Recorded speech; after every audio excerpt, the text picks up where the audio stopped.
All right.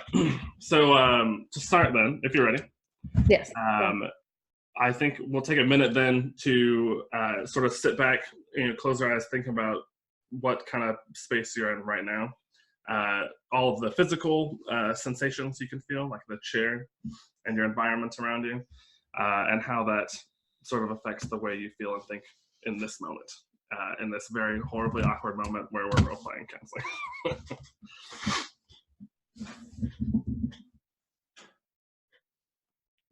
Is that, are we doing that right now? Yes, if you know. That's all right.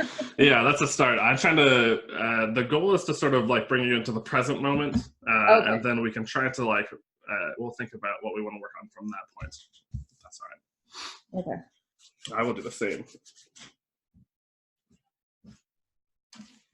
So do you want me to talk about the present?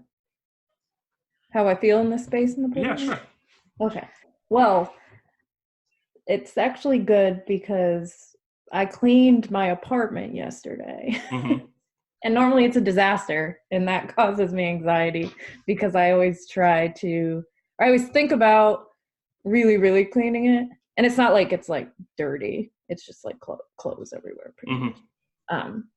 But so right now I'm looking at a clean apartment, which never happened. That's really awesome. I can relate to that as well. Everything off camera behind me is horribly messy. And I just, I clean up what needs to be seen here. So how does having that clean apartment make you feel? Good. Okay. I mean, I cleaned and to be instead of doing homework, so that's also why I did it. Part of like almost like a distraction, but a positive one, Mm-hmm. for certain. All right, so in that moment, then we're gonna try to bring that moment here to the present. Okay, so think about when you were getting ready to clean and you didn't want to do your homework at the time, right? Yes. And because you said you're using it as a distraction, kind of, even though it is a good thing because you're still getting things done. Yes. What kind of feelings are? Oh, sorry. Go ahead. Not what I need to get done. Yeah. What kind of feelings are associated when you're sort of engaging in that self-distraction, that changing from needing to do schoolwork to distracting yourself by cleaning? Well, then I'm doing something else at least, so I'm not thinking about how I should be doing work.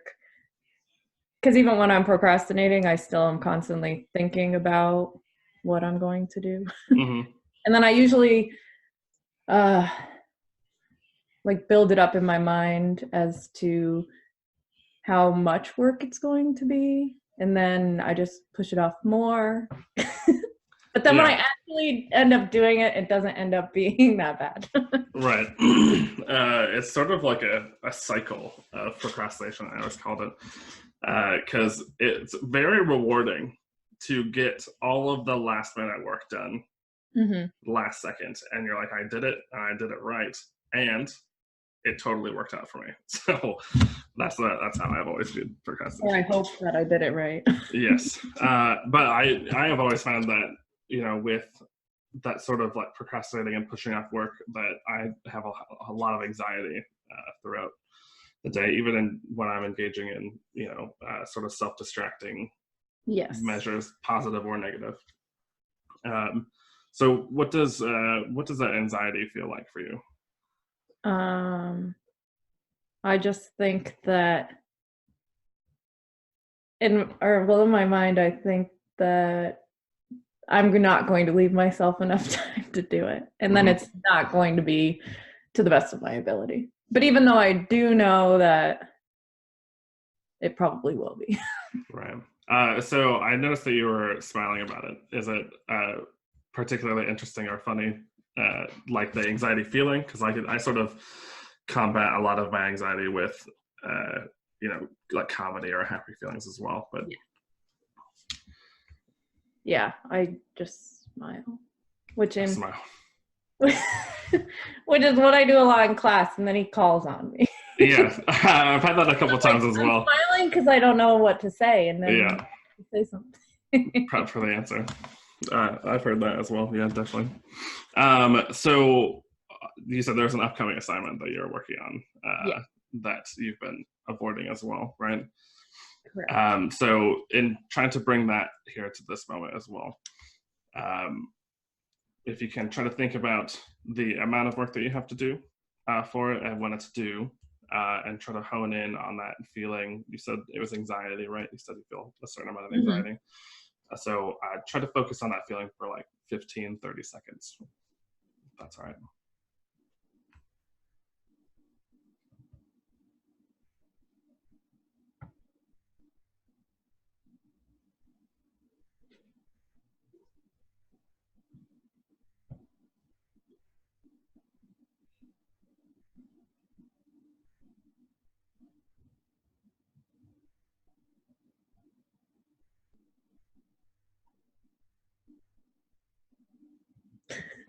And then what?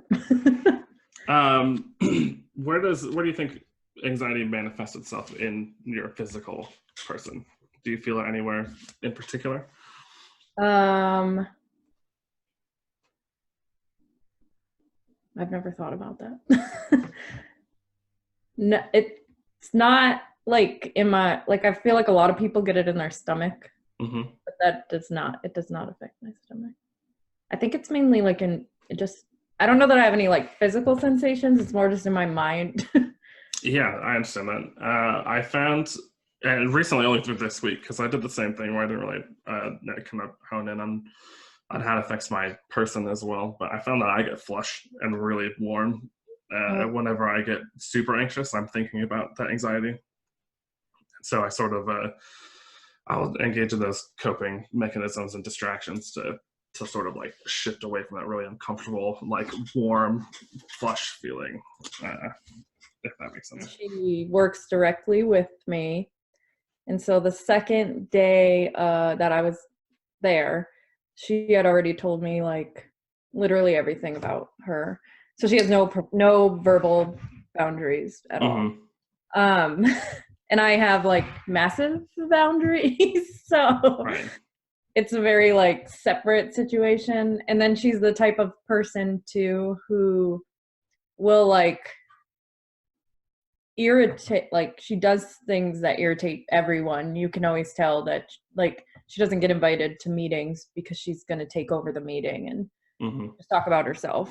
And like is it's just not productive if she's around pretty much.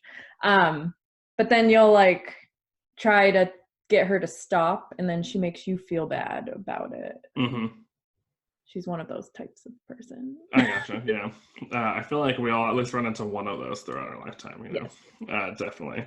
So, thinking about interacting with her right now, how does that make you feel? If you had to talk to her right now in this moment. um it makes me feel like oh gosh, feeling words. um no, I would not want to talk to her. Sometimes I shut my door so that I don't have to talk to her. Mm-hmm. um because she'll come in and as normally if she's standing it's fine because I know she's going to hopefully leave within a couple of minutes, but like when she grabs the other chair in my office and pulls it up to my desk, I'm just like, oh god, no. You're ready for the conversation. And she always complains about everyone, and I guess I've been told by other people too that they haven't really done anything, but she's perceived them as being like rude to her or um I guess not nice, and she goes and tells on them Mm-hmm. to the CEO, not just to like a supervisor.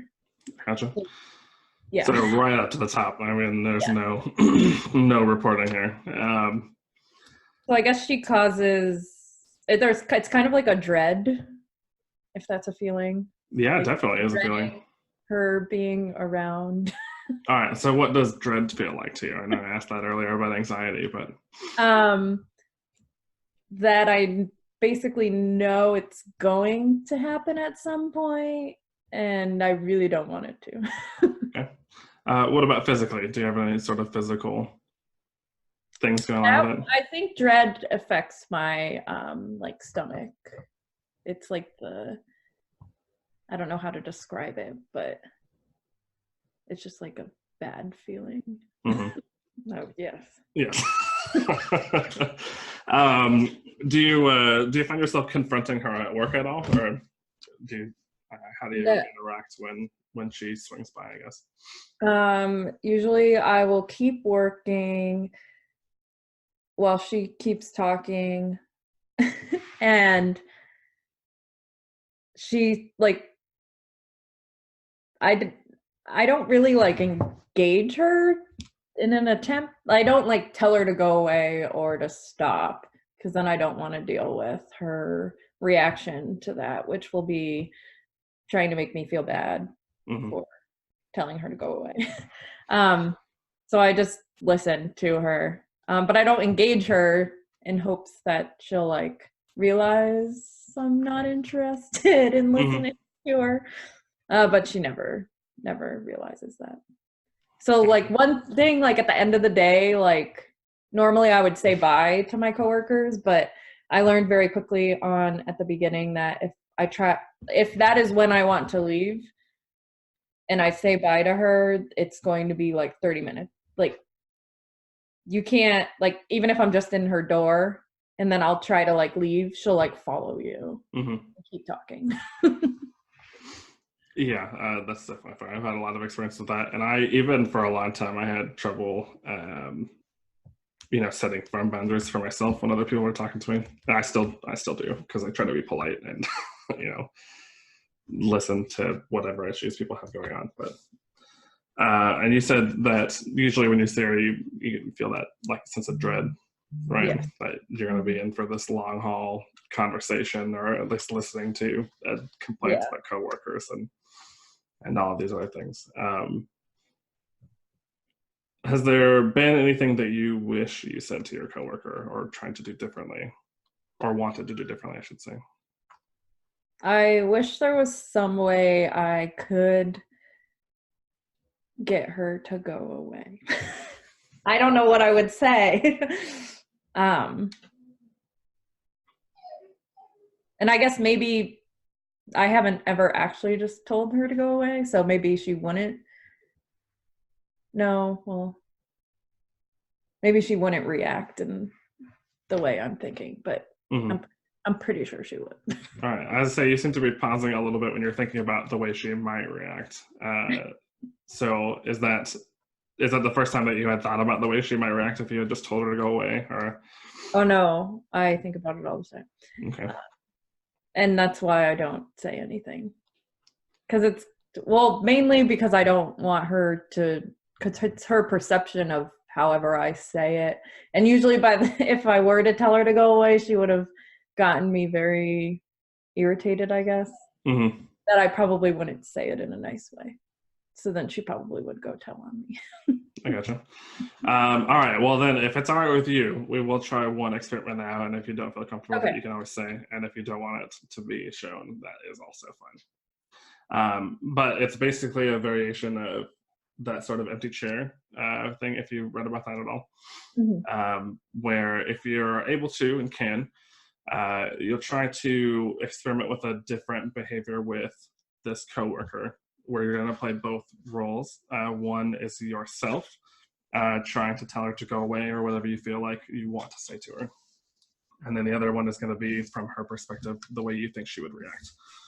Okay. And if that's all right with you, we can try that and see. Let's see how that goes. Okay. If it helps, you can picture me as your coworker, and I'm not very feminine, but you're more than Well, welcome should I to. start with me telling like her to go away?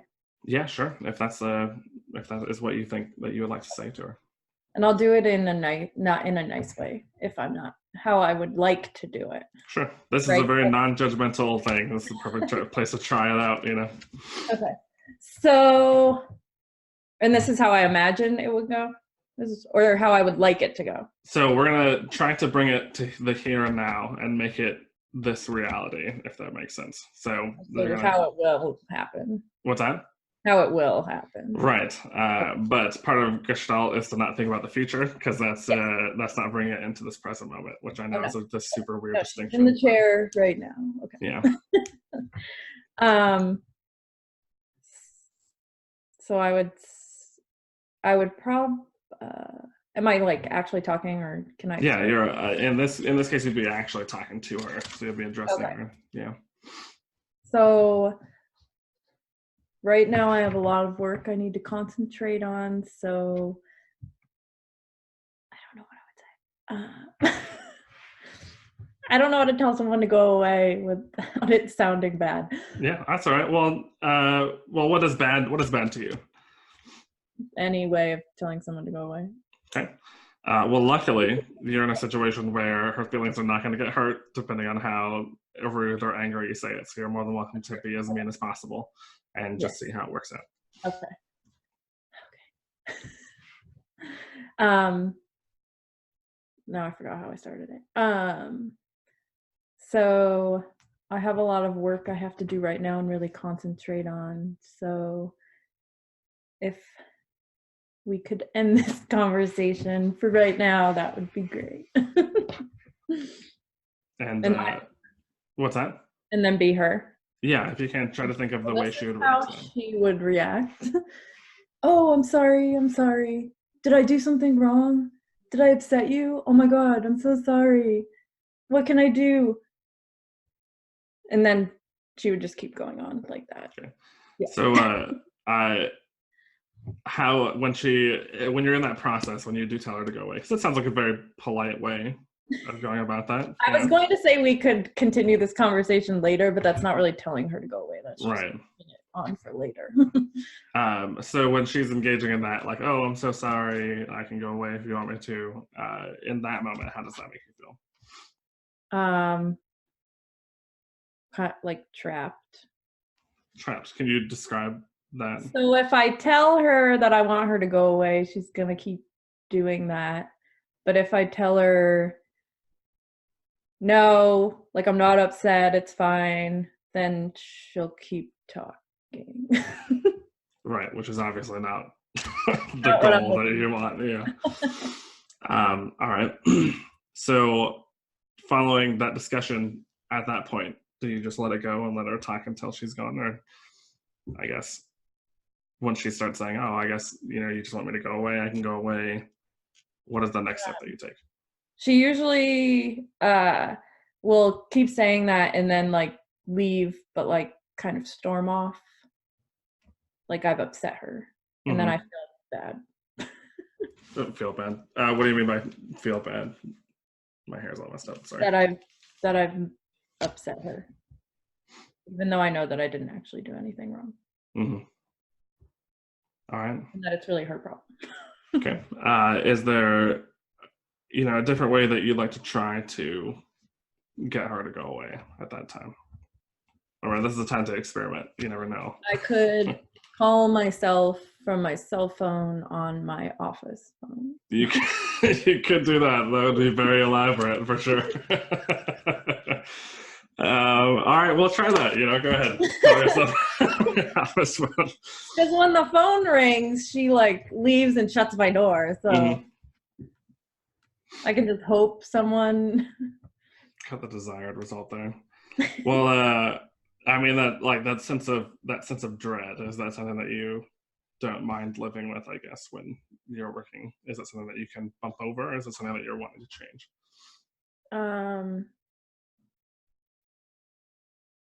If I could change it, I guess I would want to, yeah. Well, I mean, she did say she's planning on moving in like a year, so holding out hope for that last 365 days.